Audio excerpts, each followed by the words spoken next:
Hey everybody, welcome back to Feedback Loop. I'm Jeremy, And I'm Joey.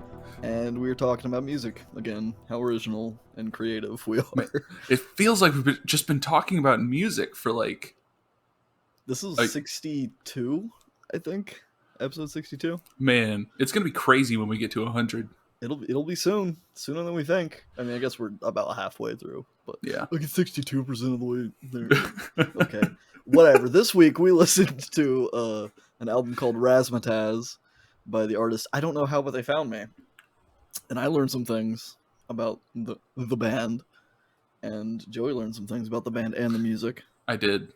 So we're gonna fucking talk about it. I picked this album. I don't really know why I picked this album. Last week we did "You're Dead" by Flying Yeah. Lotus, and there's not really like a musical connection. I mean, I guess there's some vague through line. I guess you can connect. Yeah, With, if like, you some could of the funk and there are drums on both. there are drums. There are bass. There are bass. But yeah, I don't know, just fucking curveball. I mentioned this was one of my honorable mentions of 2020's best, in my opinion. So it's been on our list, and I was like, yeah, fuck it, we're gonna do it because I couldn't think of anything better. So that's why we're here. I don't have anything else to fucking say. We're gonna get my mind's a bit scattered because Joey had the audacity to send a video, an album to me beforehand. I guess I'm just gonna talk about it to get it out of the way. Yeah. To fucking look up anyone who's listening, Chipmunks on 16 speed Sludgefest. This dude fucking took some like old Chipmunks recordings and played them on like a 16 speed record player, and boy is it something. It's something great. It'll I don't even know how to describe what happened to me, but that's why my brain's all frazzled. I wish Joey would just fucking leave me alone and we could get somewhere with this. Well, you know what? If we started talking about track one, maybe I could leave you alone. And you know what track one is called? It's called "Leave Me Alone." Hey, we're in it, boys. How do you feel about this, Joey? You know, I don't know what I was expecting, but honestly, this It isn't wasn't what I this. was expecting. It wasn't this, Yeah. but I like it more than I thought I would have liked. Like, I don't know. I thought it was going to be like a rock type thing, Sure. and it wasn't. And I like this more than I think I would have liked a rock type thing. It starts off, it's kind of like 80s synthy ish. The intro reminds me of Fame, like the song by David Bowie. David Bowie kind of vibe. Yeah, and I guess that's what they're going for because they do it pretty well.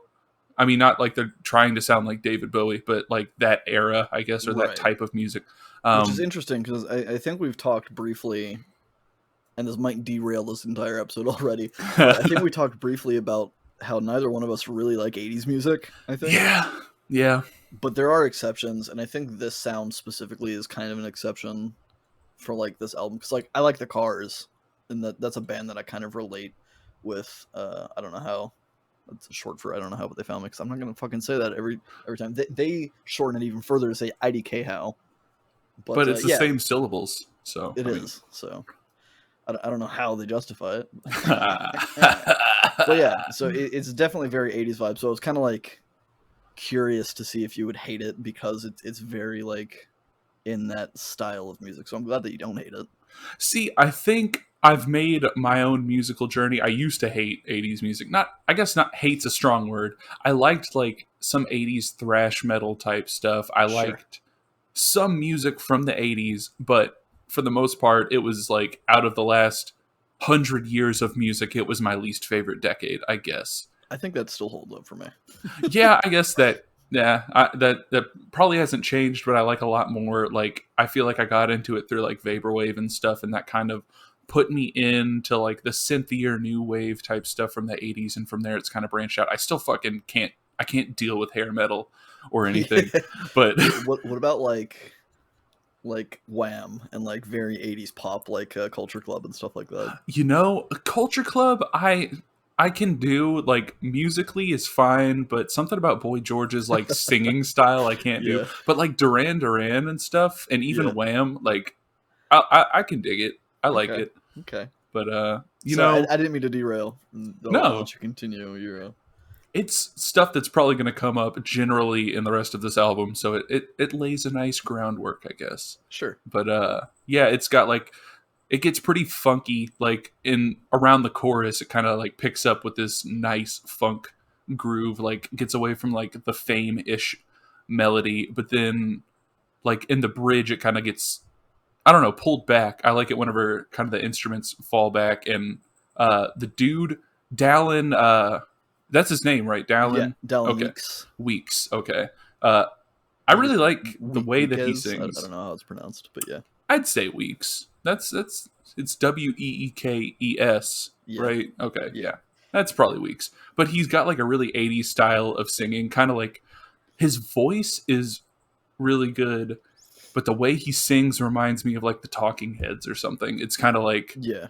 eccentric, I guess, in that 80s sort of way, 80s pop, synth pop type of way. But there's a synth solo at the end, and that's pretty fucking cool. I'm all about that. So, generally I dig the music so far.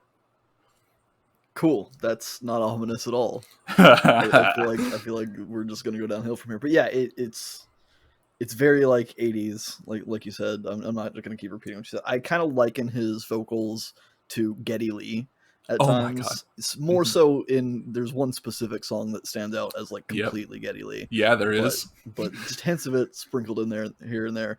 We're both fans of Geddy Lee, presumably. Hell yeah. I mean, Yeah, I've seen Rush assume 4 it's you guys. times. So I've seen Yeah. Rush live 4 times, have shirts from every concert. So yeah, that's kind of where my mind went for his vocals, but I can totally see like a Duran Duran. Just it's very strange, but in a like kind of 80s synth normal strange way, I suppose, which Yeah. also applies to the music at points in this album.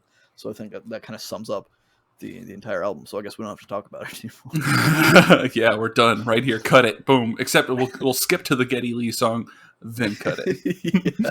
Yes, the Geddy Lee song is the alternative title for this song. But yeah, Oh, lyrically, so this is interesting. I didn't know this about, I don't know how, until today when I was getting my notes together because I'm a procrastinator.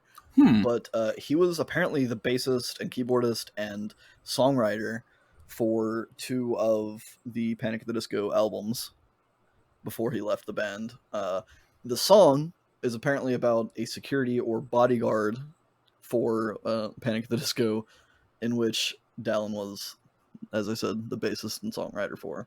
But apparently the guy was a creep and he was harassing Dallin's wife for years, but they didn't want to say anything about it because Dallin needed the job. And that's kind of where like he sings the devil that you know is better than the devil that you don't. And he's kind of like talking about not really liking this person, but having to kind of go along with it because he didn't really have another option, which is fucked up. But yeah. I'm glad he left Panic at the Disco because I'm not a huge Panic at the Disco fan. And Oh, come on. I feel like this is he was the good, and he left Panic at the Disco. I haven't listened to most of Panic at the Disco's music, to be clear, but it doesn't seem interesting to me. I'm not super huge on Panic at the Disco, not to turn this into that discussion, but Brendan Urie as a vocalist is Sure. he is a very talented guy. He is. And he came out with a metal, at least song, where he did like screaming and stuff in it. And I feel like I like that more than I liked Panic at the Disco. But I agree. He also he provided vocals on a song by, what's that band called? I can't think of it. We'll come back to it. Yeah, I'll think of it. He also did a song with Taylor Swift, so So that's pretty cool. Yeah. But so I didn't look into the specifics of this song. I've been trying to not do that, at least on albums that I suggest. I've been trying to come into it with like completely fresh eyes rather than just be like, I don't know, not like if I don't have any sort of prior knowledge to it. Right. I don't want it to, the Genius articles, as informed as they are, I don't want them to, I guess, yeah. But I got kind of, I guess, what would be the general vibe of that. It's like talking about dealing with some self-important person who just tries to take what they want. It's like, I kind of likened it to maybe the music industry or the people that will just use other people for their own personal benefit or gain. And it sounds like the guy that they're talking about was probably that kind of guy. So I think there's a connection there. Yeah, and I think that like a lot of this album talks about stuff like that, so I don't think that's a far stretch or a stretch at all, really. But I think narrowing that lens to a very specific case where this one specific dude was being a creep to his wife is kind of where the song was rooted in, I guess, Yeah. for him. Fuck that guy though. Yeah, fuck that guy. Also, the band I was trying to think of was Every Time I Die. Brittany Oh, Murray did vocals for one of their songs as well. cool. I remember them from Guitar Hero. So Yeah, they're pretty. That album's pretty good. Check out Low Teens by Every Time I Die. Maybe we'll do it on the podcast. But check that album out. It's a side rec. yeah, and you know everybody who likes Every Time I Die, you know they got mad IQs, dude, like super fucking smart. The smartest, just like Rick and Morty fans. Yeah, dude, you got to have a like at least a 200 IQ to understand both that album and Rick and Morty. Yeah, and the segue that we've made into track number 2, Mad IQs. Boom! We're crushing it tonight. Hell yeah. But yeah, this one's got some simple beeps and boops that I mean, it's very much like setting up a cliche mad scientist lab in my mind with a lot of the sound effects and I mean the song was called Mad IQs, so maybe I was already thinking of like an insane smart person kind of a thing. But yeah, the chorus has a good change and a good groove to it. It's got mostly a synth lead, but there's also some guitar and some bass. It's mostly used for textures. I think as a common theme throughout a lot of these tracks is that like it's pretty synth driven, but there's also guitar and bass, and sometimes the bass is more prominent than others. But like for the most part, it's kind of a synth rock kind of a thing. I think his vocals perfectly fit this bill of a mad scientist kind of thing because as you mentioned it's kind of weird, it's kind of like 80s poppy in some ways, but Yeah. I think it fits perfectly. And then there's a distorted and like kind of affected guitar tone that comes in at some point. It's pretty cool, and it kind of like comes in and then it goes, and it's not like the focus or anything, but just kind of shows up for a little bit, and it's a fun little musical addition. Yeah, I like this song. The opening drum beat, it sounds like it would be like it comes in and it sounds like a preset on like an old Casio or something. Yeah. And I just like kind of that feel. It feels very nice and homey. And this is actually the song where I likened his voice to the Talking Heads just because it was like he's a better singer than the guy from the Talking Heads, I think.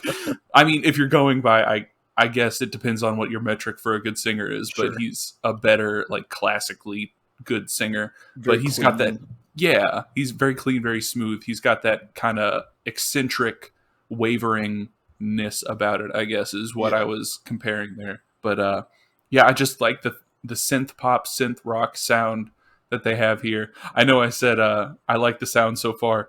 I was just fucking with you. I like it. It's just good. I just like it. It's this one. In general, I feel like it doesn't get as big, but it does keep like that mad scientist sound, I guess, that you were talking about. And I really like the bass line on this song. I know it's not an actual. I don't think it's an actual bass. Maybe it is, but it's just nice and groovy. I don't know. I think it's probably an actual. I mean, he played bass for Panic! At the Disco, so You know, I would that's a imagine very that good. he would want to keep an actual bass in his music. That's a very good point. He was a bassist, and I mean, he still is a bassist. It's true for this band now, Yeah. of which there are only 2 members. So that's cool. That's super cool. Yeah. The lyrics on this one, I kind of got more about like shady people in like big media businesses like Hollywood, maybe, or the music industry, and about how everyone seems to be thinking they're kind of like the biggest and the smartest out there, and they'll turn on a dime to fuck you over if it like benefits them. Kind of like the people, kind of a continuation, but maybe a more general sense of what he was talking about and Leave Me Alone. For sure, it definitely kind of like it seems to be about a lot of like executives in the music industry that don't really give a shit about the artists or the audience or the music. They just want their paycheck, kind of a thing. And if you can't get that to them, then they'll just replace you with somebody that can, and just build a new. I think he uses robots to kind of draw, I guess, simile to like manufacturing a sound kind of a thing, where if you don't do what they want, well, they'll just bring in somebody new that wants the fame and fortune and build around them, I guess, and make them whatever people want so that they can make their paycheck from it. God damn it. Which is fucked up. But it's a Yeah. scheme that Dallin, I think, it's a common theme throughout this album is that Dallon's kind of reluctantly going with it because he kind of has to, right? He can't topple the corruption that is the music industry, so he kind of just has to suck it up and go with it as a quote unquote voluntary victim that he says in the song to just get what he wants out of it in some way. Yeah, I mean, I guess it would explain, like, not to harken back to something that was probably extremely awful to go through, but like if you were talking about kind of how they just kind of went with his wife getting harassed in the like by that guy, just because it's like, well, shit, I'm in Panic at the Disco. That's a fucking huge band, and if I want to have a music career, I kind of need to keep this. And I mean, like actresses go through it all the time. Actors go through, people all over the media industry go through that, and it's just like such a shitty situation to be in. But it is, and if he doesn't go along with it, then he's gonna fucking wind up leading some other band, and he's gonna be opening for someone like Panic at the Disco, and not really like making it as big as he had with Panic at the Disco. Because nobody likes the opening band. Fucking nobody. Fucking nobody likes them. Nobody's there for them except for their moms and dads. Yeah. But I don't know. We're getting off track. Let's talk about number 3. Nobody likes the opening band. You thought we were off track, but we weren't. Or you didn't think that because you knew it was coming because you listened to this album? Well, I mean, thank you if you did that. That'd be really fucking cool. Or I guess maybe you just already know this album. That's true. That's why you're watching this. Well, maybe you have the track list pulled up and you're going through it to yell at us saying, no, you got it wrong. Maybe you're reading the lyrics, Yeah. I don't fucking know, man. Track number 3. Nobody likes the opening band. This one, it starts off with like, I wrote rocky pianos, and every time I read like Rocky, I write Rocky all the time, and I'm like, why the fuck are there rocks? But it's like it sounds like a rock piano, I guess, like sure, kind of like that, and it almost reminded me of like Black Parade era My Chemical Romance, I could see or that. Something, or even Panic at the Disco. This is where I made a comparison to Panic at the Disco, and then found out that he was in Panic at the Disco. Yeah. So no disrespect, Mr. Dallon, sir, but Mr. Dallon, sir, is his full name. I mean, I guess if he was a songwriter for Panic at the Disco, that would explain it. Yeah. But it makes sense. It's really just the piano and him singing here, and I mean, he's got a nice voice. It's got a nice melody. It's like, if I knew the words, I would sing along to it. If I knew the words well enough to sing along to it, I would, I guess. Yeah, it's actually the first song that I heard by I don't know how they found me, and boy was I kind of in for a weird awakening when none of their music sounded like this. But it's a good find. I mean, this track's banging. I love this track because it's humorous, and it's got a nice sound to it, and I also like the sound of the rest of the album, so it's not a bad thing. But lyrically, it's just kind of a quick, funny song about showing up and supporting opening bands because nobody likes them. But they're still there, and they're still trying to make it happen and need way more support than the main acts do at that point. So fucking go support local musicians and opening bands. Yeah, some of them are cool. Some of them, not all of them. I mean, nobody likes them for a reason. But but they're working on it. They're getting somewhere. I guess don't discount them just because you didn't show up to see them. Appreciate them as additional music to the reason you showed up to the concert, rather than they're there to get you in the mood for music. Let them do that. I mean, although there have been quite a few opening bands where I was like, meh. No, for sure. I mean, I guess it depends on kind of like if you're at. I mean, I guess it's different for like a big festival kind of thing, right? Versus like a more private, intimate. And even then, like a lot of, I fucking went and saw AWOL Nation, and who's that opener? He had 4 opening bands. Why? For like it was a single concert. Like he was doing a tour. He had 4 opening bands. I don't even remember most of them. But how long did they play for? They played for a while. The concert started fairly early, I think, because they had fucking 4 bands. They each played for like half an hour or something. But yeah, one band, which I guess I'll add to the list, stood out to me as great. The other 3, I don't really remember, so I guess that's that. But again, you don't just shit on them. Yeah, they're trying to make a sound. They're trying to make music. They're trying to make a career out of it. Yeah, some sort of new invention in their sound. I like it. Track number 4, new invention. You caught me off guard with it. And Yeah. I didn't have anything clever to say about it. It's just, we're here now. Which is actually track number 5. Small side note, the physical edition of the album has 2 additional songs, but neither of us have the physical edition, so we did not listen to them or put notes on them. We consume media digitally now because it's 2021 and it's true. We're becoming robots. The cell phone, the internet, it's all just getting us ready for our cybernetic implants. Dude, I can't wait. Our phones are literally just external hard drives for what are going to be computer people. Like I can't wait for that to happen, man. Yeah, I'm ready for it. It's gonna be nice. Then I can just do whatever the fuck. Soon. Do it. It's gonna be the future soon. Jonathan Colton reference. Go listen to Jonathan Colton, everyone. 3rd recommendation of the night. Hell yeah! And then throw in Metalocalypse because we haven't yet. Track number 4 is New Invention. This one's got a real fucking groovy bass line on it. It's got some synths splashed in for some kind of texture and atmosphere. I really, really like the sound of the bass in the chorus. It's very like distorted and dirty. And his vocals on this one, getting a bit more close to the song, the Geddy Lee song. It sounds, even on this track, it sounds a bit like Geddy Lee. And the melody he sings is fantastic. The sound of the song in general, I kind of relate to the Cars, which I mentioned earlier. And this song is kind of like exemplifying that sound. And I'm a big fan of the Cars. So yeah, for sure. A win for me. This one is a definite win for me. I think this one, at least on first and second listen, I'd say this was my favorite on the album so far. Right. Out of like the first 4 tracks, it's got like some nice kind of, I don't know, like it kind of sounds like a bell or like a wavy synth. And when I say wavy, I mean of the general wave genre. Right. Not like it sounds like a wave. You're talking about the yeah. It's got a nice like bouncy sound there, and then whenever the bass comes in, it starts to sound a little mysterious almost. Very cool sounds. Yeah, it's super cool. And then the chorus gets big. The song is a definite vibe, very synthy, very new wave, and it just has it has that style where like people are bringing back that 80s sound and putting new spins on it, and that's the stuff that I like. Some new invention of their own. Yeah. Lyrically, this is not a very new invention on this album, I think. I feel like it's another track about how Dallin feels about the music industry, but specifically like, executives saying what he can and cannot do and what he can't say and stuff like that, where he feels like he's being created by the industry instead of being genuine and human. And that's kind of like weighing on him and keeping him up at night.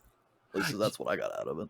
Yeah, I got out of it essentially the same thing, but also like, I guess, additions of like manipulation or gaslighting by the executives who are like trying to get you to not accept your like change how you view your own reality in a way. Or maybe it could even be about a relationship where that's happening, but just given the themes on this album, it kind of seems like it could be about an executive out there just kind of trying to get him to, I guess, placate him or make him think like, nah, that's not happening. Like, you want to be doing this for us, or you want to be whatever. I don't know. You want the money, you want the fame. Like, you're gonna have to make these small changes, but it's okay. It's your choice. I'm just saying, if you want to make money, if you want to continue your career in the music industry, you got to make these changes. But it's your choice. But it's totally your choice. Your choice. God damn it, fuck that. Yeah, it's fucked up. I think I would rather be hung from the gallows than fucking given to that shit. Yeah, and I think I would rather listen to track number 5 titled "From the Gallows" than be hung from the gallows. Yeah, because I sure would as well. Dude, this one. So I had a journey listening to this song because it starts out with like a wonky old timey feeling piano, and it like it would be a song from like the 40s or something, and it's like it sounds like it's coming from like a quartet. And it's like, here's just where my notes are going. And it's like, it's definitely a sound I like, and I know Jeremy likes. And it, of course, has some updated sounds to it. Like the artificially aged piano, the electric guitar, all that. And then whenever the robot voice came in, I was like, oh my God, this is the Ink Spots. Yep. And so the Ink Spots are a band. I mean, they're like a quartet band, like four guys on a guitar is like, I guess I don't think that was their moniker. I think that was the Mills Brothers, but it was like they're kind of in that same style. Yeah. Like the quartet with the guitar, and they're all singing the harmony and everything. But so they have a style where they sing like a verse, a chorus, a verse, and then their bass singer, like Hoppy Jones is who I think their most prominent bass singer was. He would talk the lyrics, and that's kind of how this song is set up. It's like he sings the verse, the chorus, the verse, and then this robot voice comes in and talks the next verse, and I was just like, oh my fucking God. And then I look it up, and he straight up said, he's like, yeah, I fucking love the Ink Spots, so I wanted to make a song like them. Yeah. I didn't look that far, but I definitely got the Ink Spots vibe, because it's such a staple for them to structure their songs like that. And like you said, having that kind of spoken word reinterpretation of the main verse or whatever.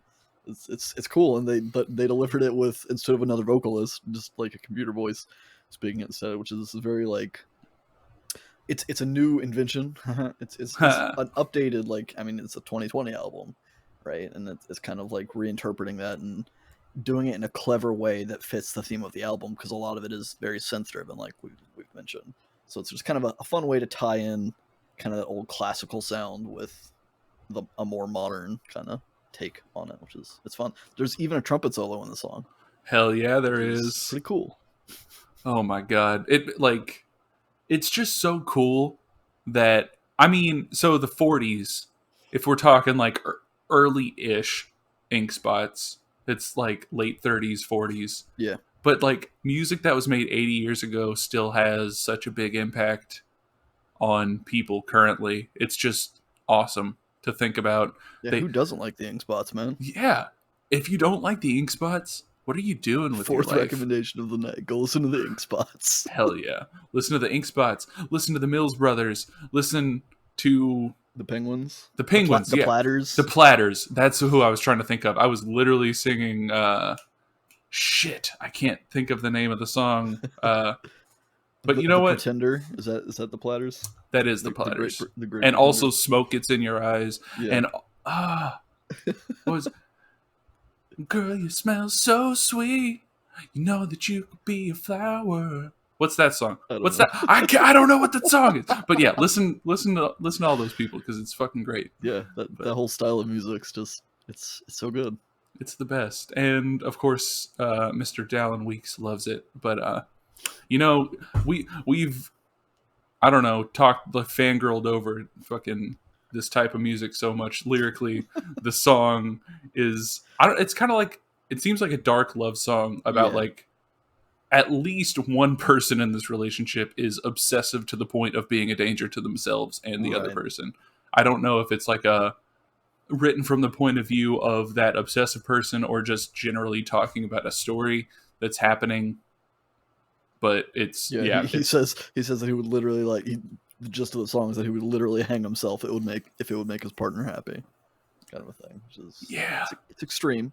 It's extreme. I mean, it could be hyperbole, right? It's songwriting. He's writing a love song. You know. I hope it's hyperbole. I hope it's hyperbole too. I mean, again, like you were kind of hinting at, I don't think it's specifically written about him or him being literally in love with his wife that much. I mean, great if you're in love with your wife, but don't hang yourself if you just because you think it'll make them happier.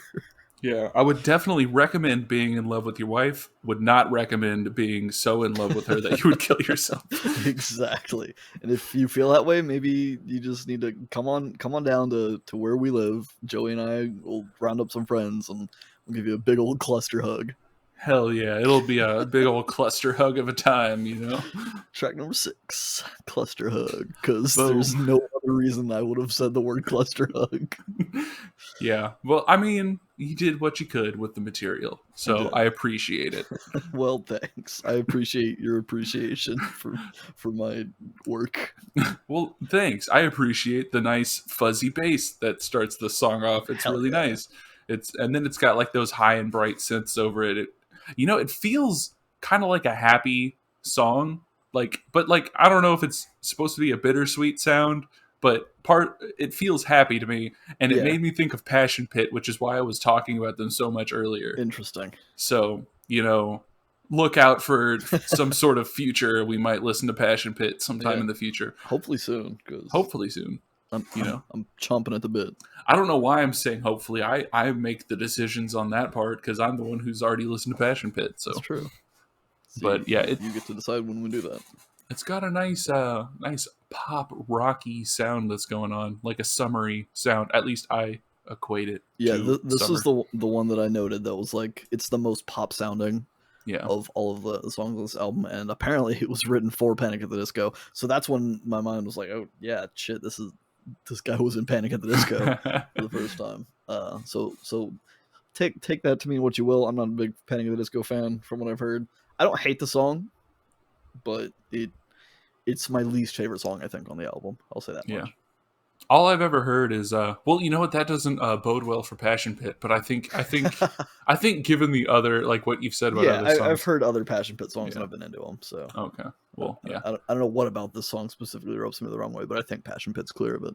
Yeah, I hope Passion Pit's clear of it. the only Panic at the Disco song I've ever heard of was that haven't you people ever heard of? I Write Sins Not Tragedies. Yeah, is the name of the song.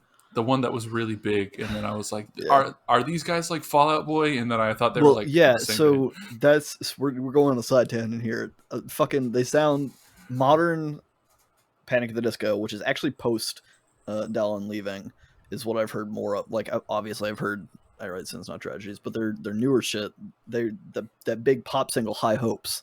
Yeah, I'm gonna have high hopes forever.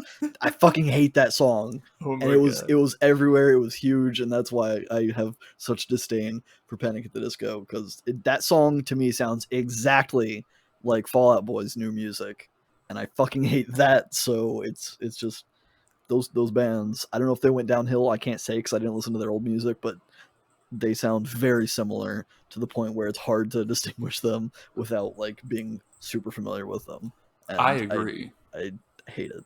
I agree that they, at least what I had heard, I've heard High Hopes. Obviously you can't not hear it, but yeah. like I do think they sound similar. I'm sure they got together one day and they were like, "Sugar, we're going down" together, and they just kind of, because "Sugar, we're going down," that's Fall Out Boy. I actually like that Fall Out Boy song. Yeah. So I don't mind old Fall Out Boy, so it's fine. Well, maybe we'll do an old Fall Out Boy episode.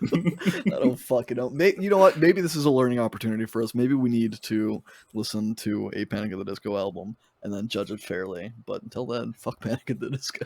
Yeah, they can go clustered hug off somewhere. Yeah, lyrically, Cluster Hug is another kind of love song. Yeah, where it seems like Dallin saying he could fall in love with a person, but is also kind of suggesting that they stay away and steer clear so that he doesn't fall in love with them, kind of thing. But if they're into it, he's ready to go with it.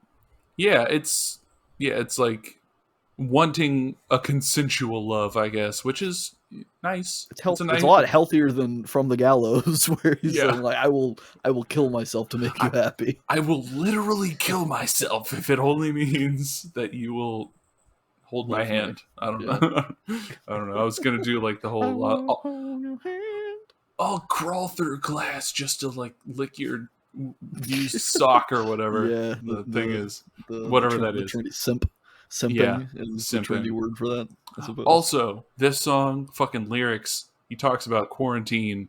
This album was released in 2020. Apparently, this was an older written song. Yeah. So, but it's like so like weird that interesting. Yeah. I think they released a music video. I don't remember what song, but they actually released a music video last year during quarantine, and it was very like, I think it was for Mad IQs maybe. But because I remember there being a lot of flashing lights and like kind of this mad scientist vibe to it. But it was him and his bandmate. I should know his bandmate's name, his drummer's name. I don't.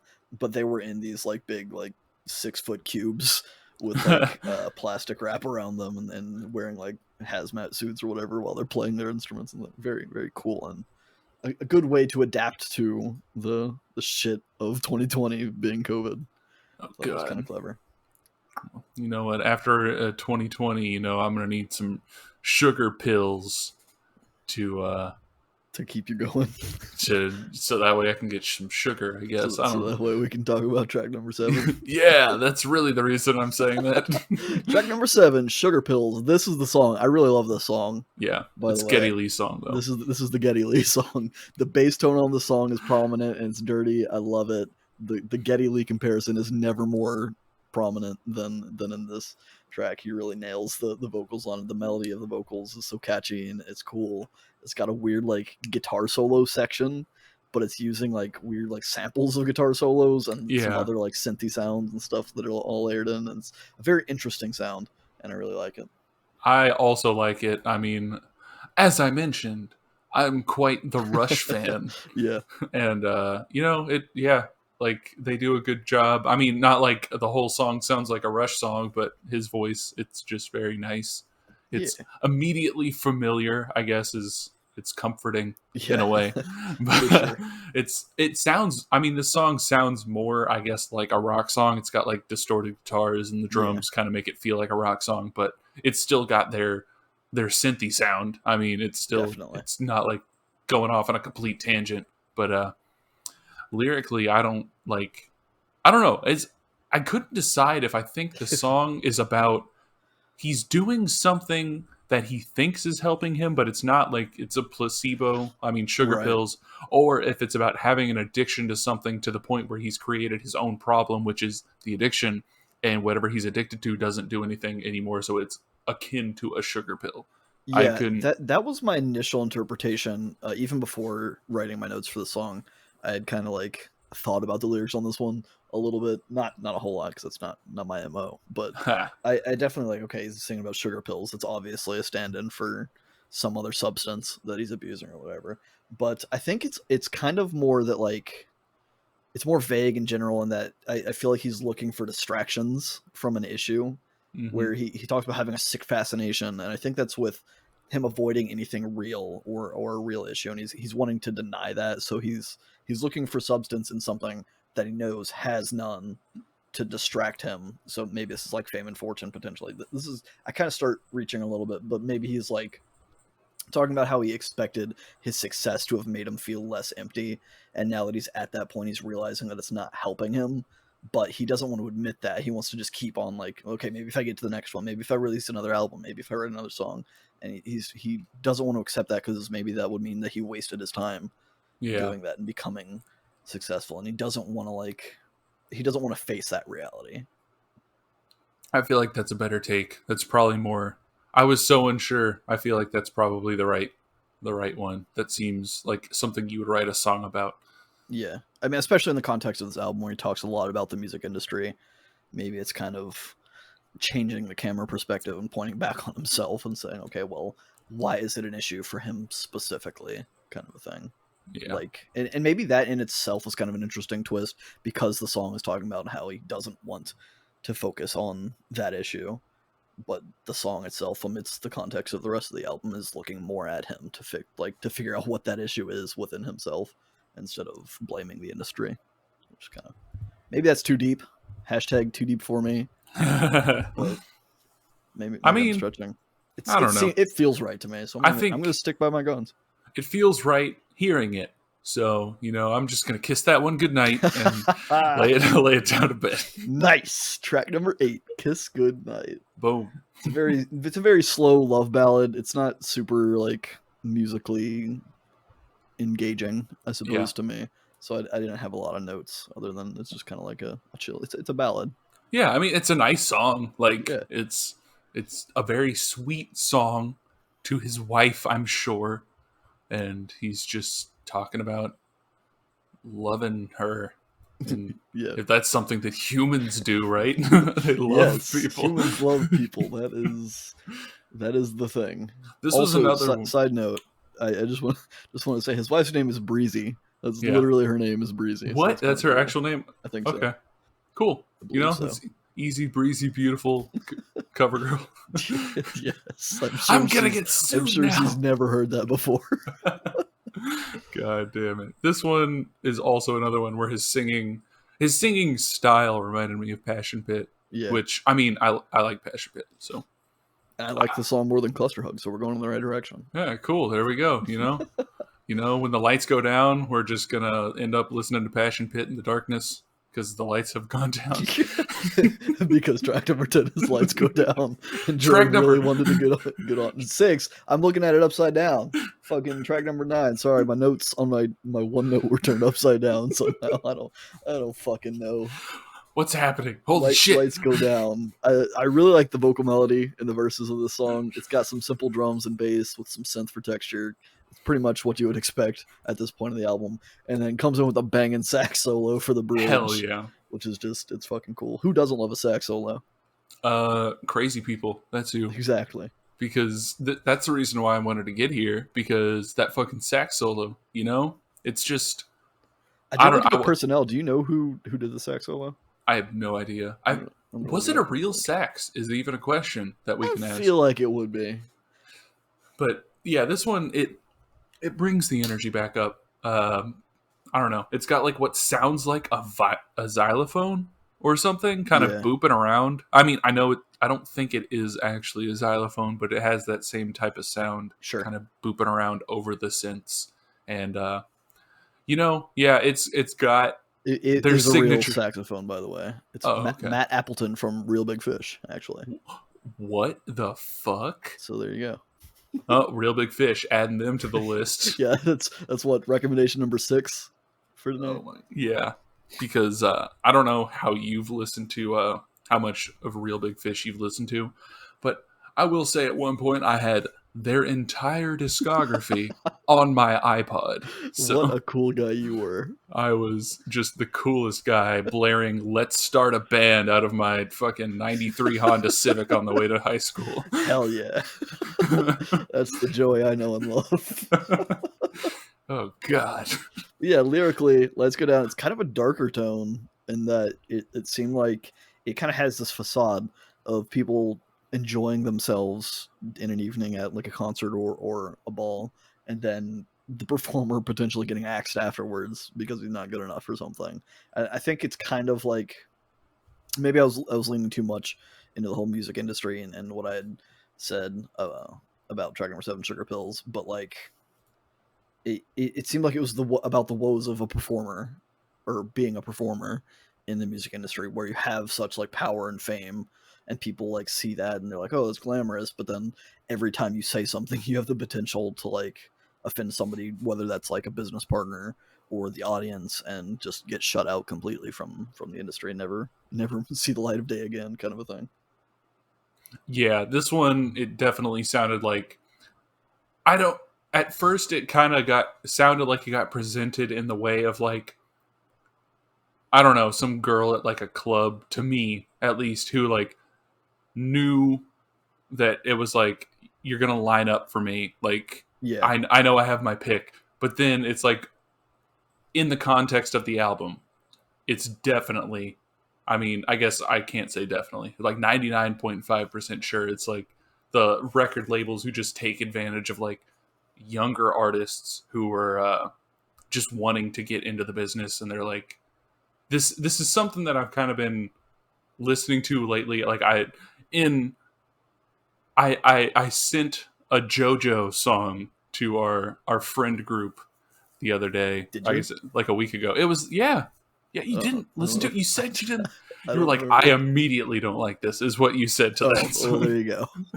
And but she's re-recording all of her older music because she doesn't have the rights to it, and she kind of got fucked by a label. Same thing with like Taylor Swift, and it seems like a lot of people in that kind of area are doing that thing because I don't know, they got fucked over with their original record label deal, and that's kind of what this song reminded me of. Just kind of like some big wigs and suits being like, "Oh, you're young, you want to be a recording artist? Well, give me 99% of your earnings, and you have to do all of the work, and then we'll just sit back and collect the money that you earned, because you don't know any better and you just want to perform, right?" Yeah, and to an extent, it's understandable. Not that I need to defend fucking music industry executives or anything, but like the deal of it is that the music industry usually handles like marketing and stuff like that. Yeah. And they provide you with studios and instruments and professionals to help you mix the stuff and all sorts of stuff. It's not that the music industries are literally contributing nothing. Yeah. But they definitely take more than they deserve from the artists, in my opinion. Yeah. I mean, and because that's, it's creativity, right? You can't put a price on that, and yet music industry executives are all like, yeah, like we're gonna charge this much for an album, and this much is going to the artist for their work, which is all of the it's the soul of the music, right? It's the inspiration, it's the creativity, it's something that the record executives can't do, and so it feels shitty when an artist gets snubbed like that. Yeah, especially in the day and age where, like we have now, where I mean, it's hard to make it still in the age of the internet, but you have more connectivity, I guess. Yeah. So it's easier to get your name out there, at least. Yeah, on your own, like, because I mean, before, like in the 80s, 70s, what would you like staple your band's poster to a telephone pole or something? Yeah. Like, be like, hey, we're gonna play somewhere, and nobody shows up. Here, it's like, okay, here, I'm putting my music literally everywhere where you can listen to it for free. Yeah, like this podcast. Yeah, just and still nobody listens. And still nobody gives a shit about us. But it's out there. Yeah, right? it's at least out there. If we wanted to start marketing, at some point we will, presumably. But that is not today. Yeah. And I mean, we could do it theoretically without the help of some big media conglomerate taking 90% of our earnings or whatever. Yeah. Not that we have any earnings, but yeah. What do you guys want? 20 cents? Sure, I guess. Yeah, exactly. 20 cents a year. That's our salary for this. Well, what we're saying to these media executives in this hypothetical situation is, need you here? No, we don't. We don't need you. We don't need you. We don't need you here. We do need to talk about track number 10, Need You Here. I really love the sound of this song. It's got some heavy, like, Pixies, Where's My Mind vibes that my mind picks up on. I really like the piano tone that's used. It's kind of like an old-timey lo-fi thing, but it's also juxtaposed by this very, like, crisp bass and the drums and the guitar and the synths and the very, like, big sounding chorus and stuff. So it's kind of fun. I really like the sound of it all. Yeah, it slows back down here, but I do like the sound of it. It's at the beginning it's got like a higher pitched robot voice, I guess, behind his, which I think is a pretty cool effect. And this is another one where I was like, you know what? Depending on what Jeremy really thinks about this, we're gonna have to listen to Passion Pit because you're all over Passion Pit on this album.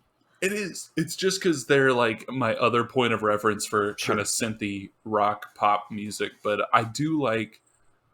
I didn't realize. I think is the female vocalist his daughter. Yeah. Is that's yeah. So she's cool. He puts her in some of his music videos too, which is kind of cute. Where she's not like in the songs, but there's one music video, I don't remember which one, that he released sometime last year. That his I think it's one of the sax songs because he's pretending to play the sax or something.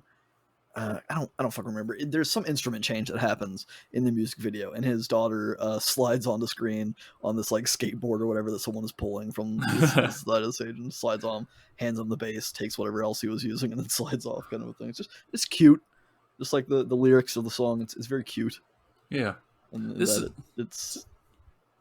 nice song, It's about a dad who's out there just doing his thing, trying to earn a living to provide a good life for his children, but still lamenting that, the life that I have chosen, the passion that I've raced towards, the passion that I've pitted the passion from the pit of my soul.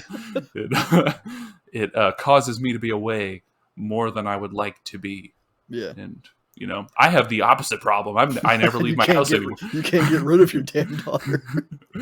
I'm just at home, I mean, not that I'd love it. It's awesome. I love working from home. Yeah. But I can only imagine like it's rough even like whenever I had a day job where I had to go to work, like to a place to work. Mm-hmm. And it was like, I don't know, just being gone for like 9 to 10 hours a day.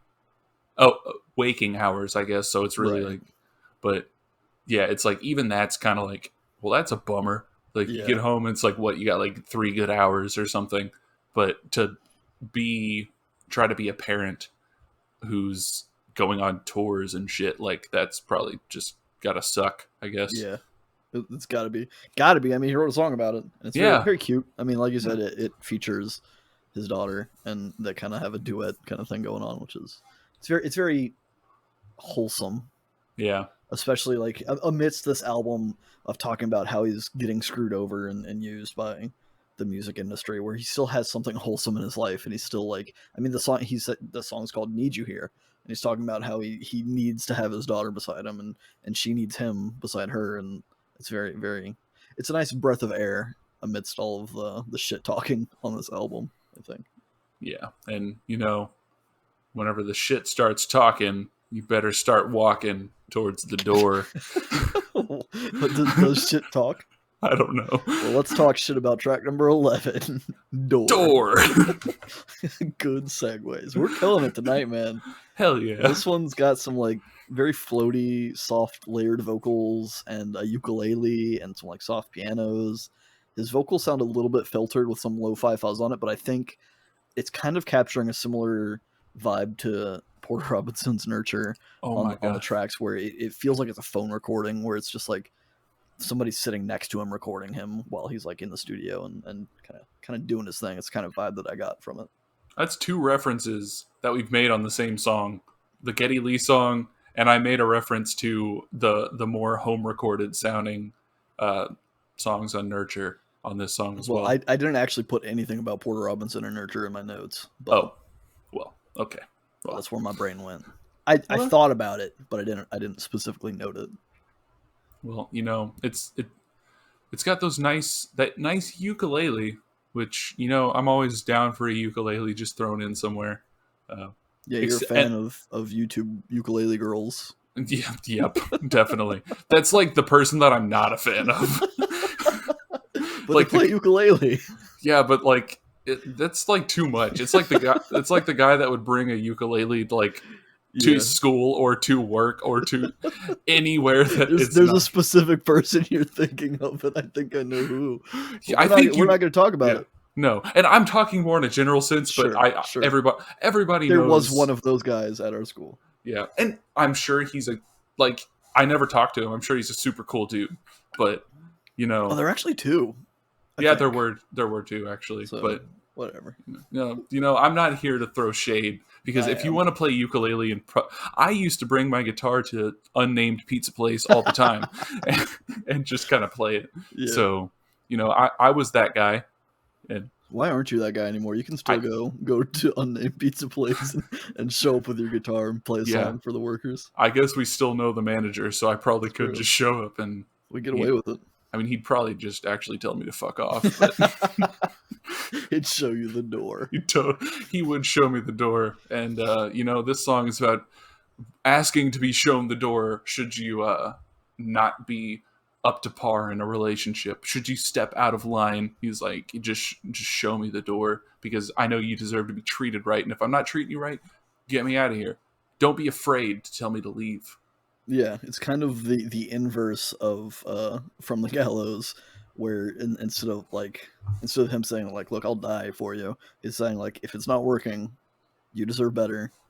It's I guess it's not opposite, but they're related opposites, I suppose, in that it's the opposite end of the dramatic expression. Like, saying, if I fuck up, tell me to get the fuck out, and I will, because I want you to be happy, and if I don't bring you happiness, then so fucking be it. Which, I mean, at its core is a good sentiment. It's being like, sure. It's wholesome, but also maybe just try to work on things instead of just saying, sorry, I'm not going to change, and that's what it is. That's very like cut and dry to be like, well, if one thing fucks up, it's just, I'm gone. It's over. Tell me to leave, please, and I will immediately leave. I'll just bash my head and I'll hang myself from the gallows. Maybe it is the same sentiment, and it's just worded more subtly. Yeah, without all the razzmatazz of fucking razzmatazz. Dropping in the broken necks from the gallows. Yeah, that's the name of the album, Joey. Razzmatazz. Yep, and it's also the name of track number 12/13, Razzmatazz. Oh, we are 12/14 technically, because 13 is tomorrow, people, technically, on the physical edition.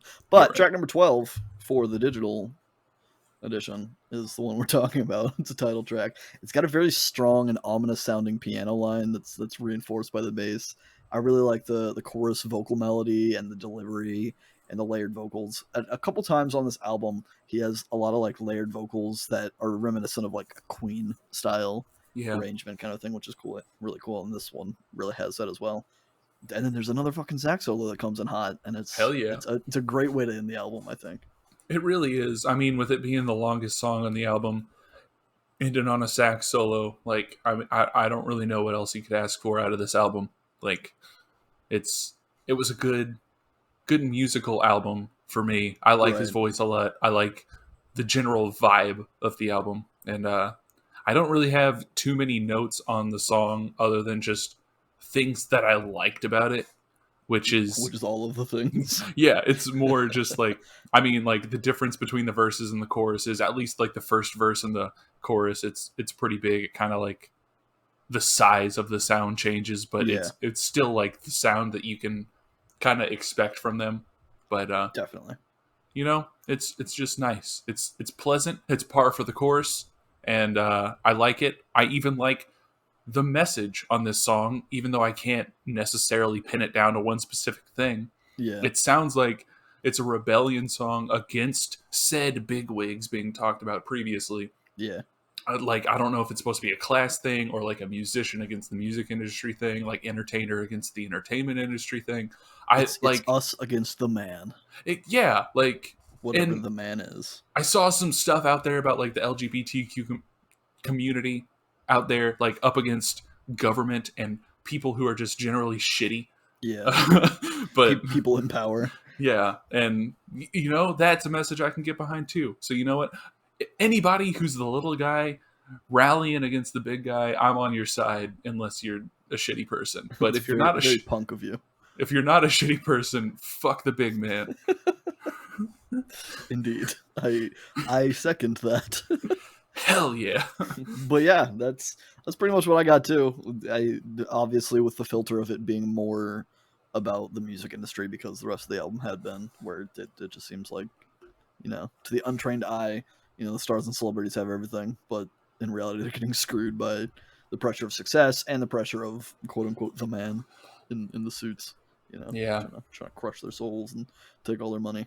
And their freedom might not necessarily be so free as there might be a lot of strings puppeting them. Yeah, freedom's just another word for nothing left to lose. Oh, God. Who are you, Janice Joplin? Fucking, what's that, Rack number 7, Janice Joplin. Yeah, fucking Pearl, I think is the name of that album. Yeah. Listen to Janice Joplin. 10 out of 10. I like Janice Joplin. Hell yeah. And you know what? We're 12 out of 12 tracks down. We're done. We did it. We did it. We've talked about this album. I think it's pretty clear how you feel about the album. Yeah, it's obviously nice. Like it. It was on my 2020 Rex as an honorable mention, so it wasn't top 5, but it was good enough to make it was good enough to be on the radar. Yeah, and I would recommend listening to this album and checking out the music videos maybe, because they're kind of cool. Yeah, and Dallin Weeks, I would recommend making another album. Yeah, that's what I was gonna say. I'm eagerly awaiting another album. I just want to consume more, even though it's only been a year since you released this. Consume. That's what we do. What are we doing next week, Joey? Next week, are we listening to Passion Pit?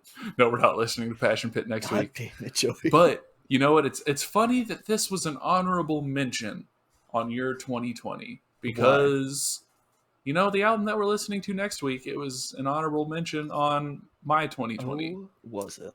The album is called The Demonstration. The band is called Drab Majesty. Majesty. You know, it's pretty good. Well, it sounds good. It flows off the tongue well, I think. Yeah. Drab Majesty.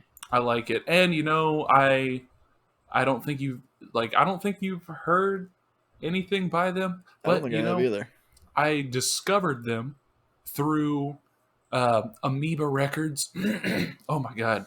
Amoeba Records. They do this show on YouTube called What's in Your Bag, where they follow like musicians around. So Def Heaven did one of those, and I got the recommendation to listen to this band from one of the guys from Def Heaven. So you know, maybe that has a connection for you. I know you liked the Def Heaven album. So. I really like that album that we did. I haven't listened to any of their other albums, but I should. Well, you should. and I should also listen to Drab Majesty, I guess, this week. Yeah, otherwise we're going to show up next Tuesday and you're going to be like, sorry, I didn't listen to it. Yeah, so you guys, let us know what you think of Razzmatazz. I think it's pretty cool, Joe. I think it's pretty cool. Yeah. Leave us comments, tweets, whatever. Listen to Drab Majesty with us. The Demonstration is the album. I don't have it written anywhere, so I was kind of stalling to try and think of what it is. But listen to that album with us. We're going to be listening to it and talking about it again next week, as we are wont to do on this show. Anything else you want to add? Any other last minute recommendations, Joey? Recommendations. I've been listening to a lot of Neutral Milk Hotel lately, so just do that, I guess. But yeah, and also I would recommend you stay in our feedback loop. Bye.